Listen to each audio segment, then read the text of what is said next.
The night before, shortly after Goming had been summoned, Lloyd had asked it to demonstrate its abilities.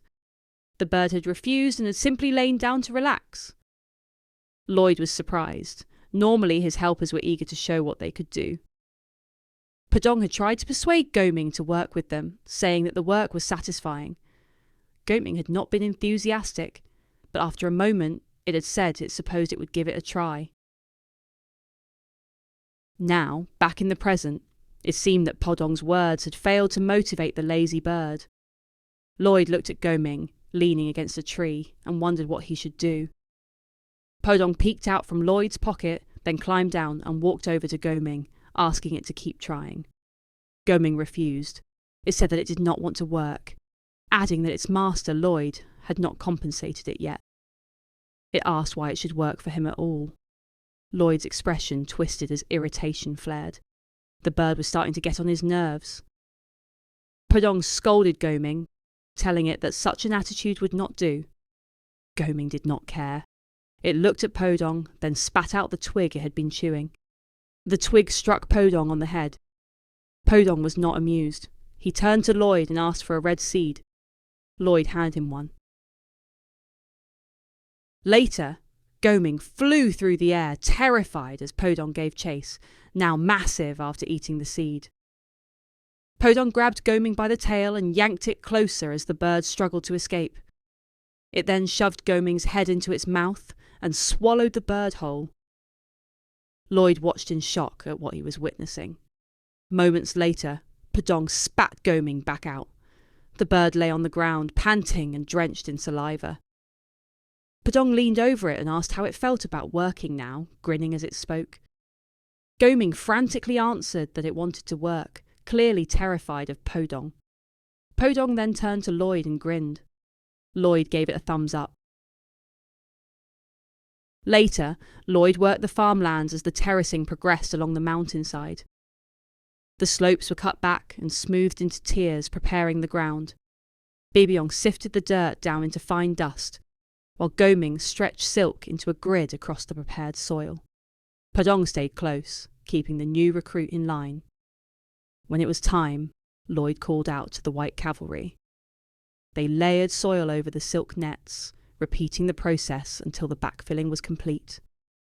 Using the sticky silk, the slopes were levelled and reinforced with rock, forming sturdy retaining walls.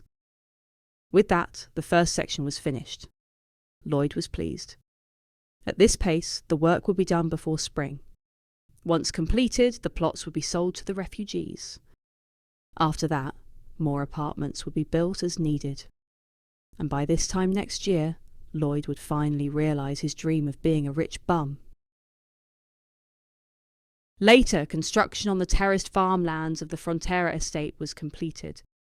The system informed Lloyd that he had become one of the most influential civil engineers in the history of the continent. A large bonus of RP was awarded, along with a new title, Leader of the Weary. Within Frontera County, the probability of a successful harvest from the terraced farms increased by 300%. Later, Lloyd tried to keep himself busy after deciding to retire, but no matter what he did, the restlessness did not fade. Javier asked whether he was enjoying himself. Lloyd insisted that he was having a great time. Javier pointed out that it was the first time he had seen Lloyd idle in a long while. Lloyd replied that there was nothing left to do. Sabayan was overseeing the construction, and everything was running smoothly. Then something surfaced in his mind, a memory from his past life. His father had once told him that when everything seemed to be going well, that was when one needed to ask whether things truly were as fine as they appeared. Lloyd paused and stood up. He told Javier that the lullaby might be late that night. There was something he needed to check. Javier asked what could possibly need his attention so late. Lloyd answered that he needed to make sure things were truly fine. Lloyd made his way to a remote part of the estate and prepared to activate the ending spoiler. He needed to be certain that the estate would remain safe. After one last moment of consideration, he activated it. Lloyd's surroundings went dark. The environment shifted around him, and suddenly he was back in his room. He looked over and saw Javier desperately trying to force a mana infusion, drawing directly from his mana heart. Lloyd stepped toward him and warned that his heart would explode if he kept it up. Then he saw it. He saw himself, pale and gaunt, lying there while Javier knelt beside the other Lloyd in tears. His eyes widened. Why was his body so thin? The other Lloyd told Javier to stop. There was no way to save him. He told him to live on and burn the rest. Burn who? Lloyd wondered, confusion spreading through him. The other Lloyd drew in his final breaths and told Javier the truth, that he was not actually the Count's son. Javier told him to shut up. He said Lloyd was the protector of his second home, the one who had saved thousands of refugees. That was how this land would remember him. The other Lloyd took his last breath as his companions cried out, and with him they faded away. Lloyd watched on, concern settling across his face. He told himself not to panic and to analyse what he was seeing. Javier looked much the same as he did now. Not much time could have passed yet. The other Lloyd, however, was emaciated. Lloyd wondered if it was a symptom of dehydration. He followed as Javier carried Lloyd's body outside. As they moved, Lloyd noticed the season. It was spring. Then he saw the rest. Bodies lay gathered together. Everyone was gone, even his parents. All of them showed the same symptoms. Javier poured oil over the corpses and lifted a torch, preparing to burn them. Lloyd wondered if this was some kind of epidemic. Perhaps a disease. He was not a doctor, and he had no way of knowing what it might be. Then Javier spoke. He said he would now do as Lloyd had asked. He read the words aloud. Words Lloyd had told him to say before burning everyone. Remember Vienna. Lloyd stared at him, confused by the meaning. Then the vision ended, and he was back at the estate. He stood there, thinking about the words Javier had spoken. Remember Vienna. Then he realised what it was. A signal, left by himself, in case someone else had ever used the ending spoiler. He searched his memory, turning over every possible connection to Vienna, and then it clicked. Lloyd let out a breath and quietly thanked his future self. He was a genius. The next day, Lloyd met with Bayern and asked him to travel to Cremo to recruit more workers for the quarry. Bayern warned that their finances would be strained if they hired additional labourers. Lloyd told him not to worry. They would simply take out a loan from Count Cremo. He added that their remaining manpower was already stretched thin. The farms required constant attention, and the orcs and troops were fully committed to the apartment construction. Lloyd was not concerned. His title, Debt Eraser 3000, would allow him to secure a loan at the best possible interest rates. Bayern asked just how large this new project was meant to be. Lloyd replied that it would be on the same scale as the apartment project. He explained that they would need to dig beneath the entire estate and overhaul everything from below. Lloyd already knew what his next enemy was: cholera. He explained to Bayern that they would need to construct tunnels running beneath the entire estate, a complete sewer system, a waterway designed to carry human waste away safely. The clue he had been given, remember Vienna, pointed to an incident from 19th century Austria. During the Industrial Revolution, Vienna's population had surged. The city lacked a proper sewage system, and human waste was dumped directly into the nearby river. Under normal conditions, it flowed downstream and was broken down by microorganisms. Then one winter, a sudden cold snap hit. The river froze, and disaster followed. Waste that could no longer be carried away was repeatedly thawed and refrozen. Over time, it seeped into the groundwater, contaminating it. Cholera spread through the drinking supply soon after. Lloyd stood overlooking the river beside the new homes and realised the same thing could happen here. He rubbed his head in frustration. Every time he thought he could retire to a cushy life, another problem surfaced. Then he grinned. No matter what appeared in his way, nothing was going to stop him from living the life of a rich bum. Later, one of the orcs went about his day when he noticed a man flirting with a woman. He recognised him at once. It was Officer Greg. As Greg spoke casually with her, the orc felt a knot form in his chest. Wasn't he already with Emily, the girl the orc himself had feelings for? Anger rose at the thought. He had stepped aside, believing Emily was happy with someone else. The idea that this man might hurt her ignited his rage. Before he could act, another soldier approached and called out to Greg, saying Sir Bion was looking for him. Greg turned to leave, but the orc stepped into his path. He glared at him and demanded to know what he was doing. Then his voice rose as he accused him of hurting Emily. Greg looked at him in confusion and asked what he was talking about. He dismissed Emily as a plain Jane. That was enough. The orc lunged forward and threw a punch. Greg dodged it cleanly and struck back, sending the orc crashing to the ground. The orc stared up at him in shock. Greg told him that he would never land a hit throwing punches like that. His fist glowed faintly with mana. The troops of the Frontera estate had trained relentlessly. They had even learned to use mana. A single soldier now possessed the strength to defeat 10 men, though their abilities were usually reserved for construction work. The orc pushed himself back to his feet and squared his stance. Greg did the same. For a brief moment, they faced each other. Then they charged. In an instant, Bion appeared between them, stopping both attacks at once. He scolded Greg, demanding to know why he was late after being summoned. Greg apologised and followed Bion as the reprimand continued. As he left, Greg glanced back at the orc. They locked eyes. This was not over. Back at the manor, Bion led Greg toward the stables, as he explained that they would be travelling to Cremo to recruit additional labourers. Greg looked confused. After a brief pause, he told Bion that it would not be necessary. Elsewhere, Lloyd sat at his desk, the thought of falling into debt weighing heavily on him. The idea alone drained his spirit. Then the system alerted him. His accumulated achievements and titles had triggered a compound effect. Lloyd straightened and asked what that meant.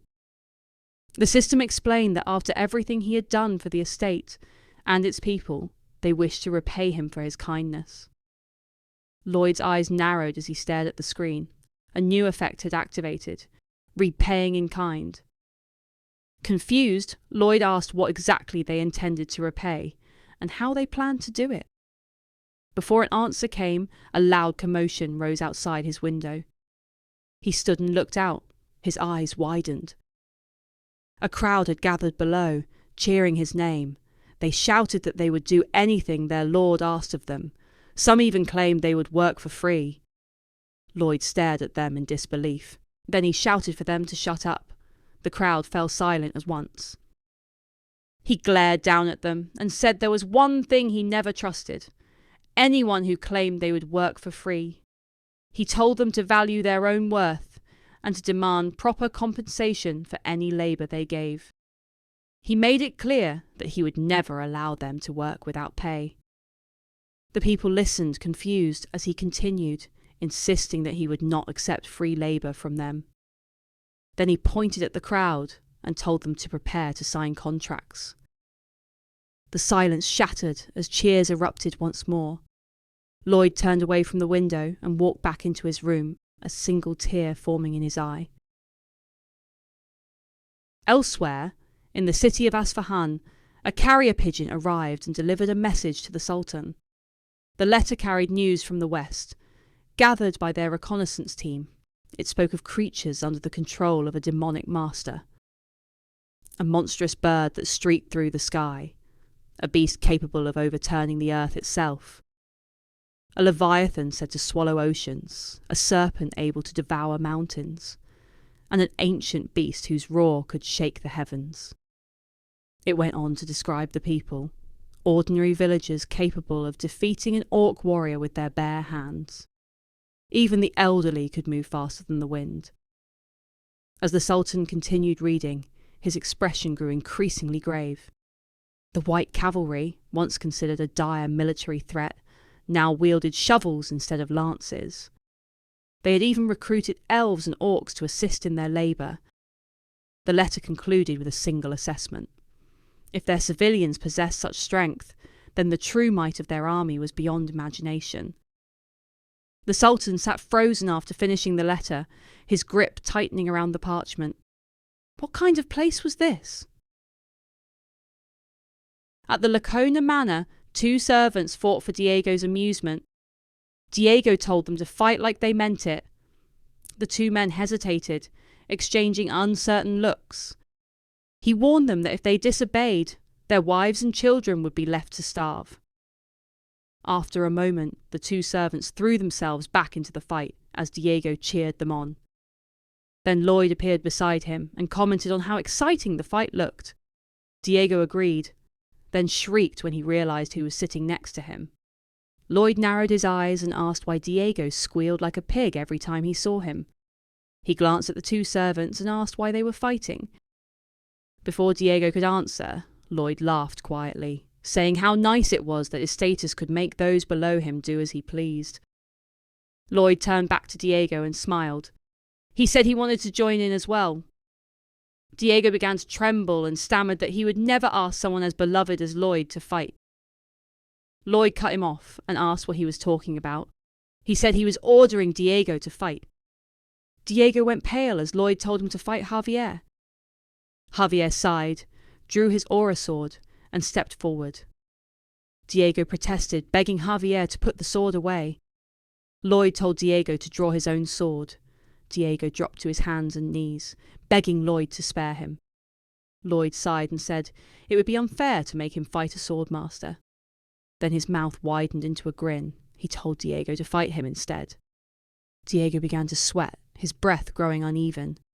Then Lloyd punched him in the face. A little later, Diego lay sprawled across the floor, battered and beaten, several more teeth missing than before. Lloyd pulled out a piece of parchment and told him it was his appeal to be reinstated at the academy. He began writing a short note, calmly adding that he would include today's incident as well. Diego begged him not to. Lloyd glared down at him and asked whether he truly believed that just because he was the son of a viscount, he could do as he pleased. He rolled up the letter and sent it off with Goming, with Podong riding along to make sure it worked hard. Lloyd then turned to the 2 men who had been forced to fight. He told them to head to the Frontera estate and find Sabayan. Starting today, they were residents. He told them to work hard, then walked away. The 2 men watched him go, deeply moved by Lloyd's consideration. Viscount Lacona slept until he suddenly jolted awake with a scream. He let out a shaky breath when he realised it had only been a dream. That man again, he scowled.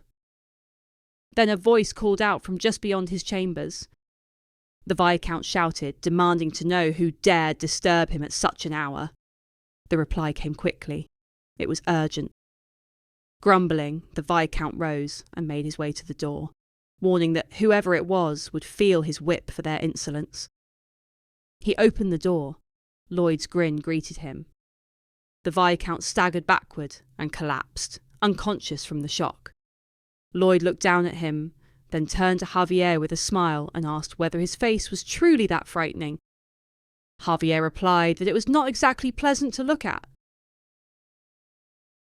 Once the Viscount awoke, Lloyd led him outside and pointed toward a mountain in the distance. He told him that he intended to cut it down and turn it into a quarry. Shocked, the Viscount asked why he would do such a thing. Lloyd gave him a cold look and asked if he needed to explain himself to him. He needed the granite. It was required for the sewer construction, stronger than cement, and far less likely to distort over time. Just outside the Lacona Manor, Lloyd gathered his workers and told them they needed to build a straight road leading directly to the quarry. The workers hesitated and pointed out that the manor stood in the way. Officer Gregg answered for them. No curves. He moved forward and smashed through the manor walls, clearing a path for the road. From a distance, Lloyd watched as the Viscount stood beside him, mouth hanging open at the destruction of his home. Lloyd told him not to worry. His men would build him a new manor. In the meantime, His servants could relocate to the Frontera estate, and Lloyd would even assign him an aide to help manage his affairs.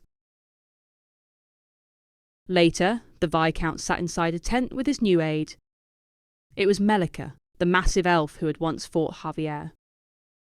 She asked politely if he required anything. The Viscount and his son sat huddled in a corner, shaking as they assured her they were fine. Lloyd placed Bayan in charge of transporting the granite. Bibiong tore trees from the ground, and the orcs hauled the logs away, while Bayan used the mastodons to drag the granite along the newly built roads. The elves continued construction on the apartments, chanting "beef" as they worked.